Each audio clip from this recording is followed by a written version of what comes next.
خطبہ نمبر 228 آپ علیہ السلام کا ارشاد گرامی جس میں اپنے بعض اصحاب کا تذکرہ فرمایا ہے۔ بسم اللہ الرحمن الرحیم۔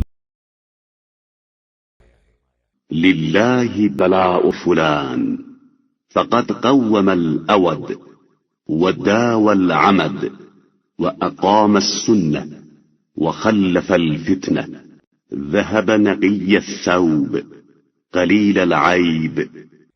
اللہ فلاں شخص کا بھلا کرے کہ اس نے کجی کو سیدھا کیا اور مرض کا علاج کیا، سنت کو قائم کیا اور فتنوں کو چھوڑ کر چلا گیا، دنیا سے اس عالم میں گیا کہ اس کا لباس حیات پاکیزہ تھا اور اس کے عیب بہت کم تھے۔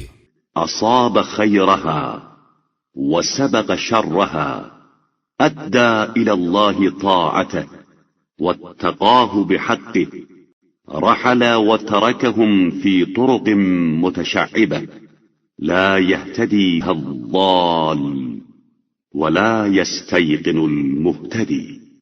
اس نے دنیا کو حاصل کر لیا اور اس کی شر سے آگے بڑھ گیا، اللہ کی اطاعت کا حق ادا کر دیا اور اس سے مکمل طور پر خوف زدہ رہا۔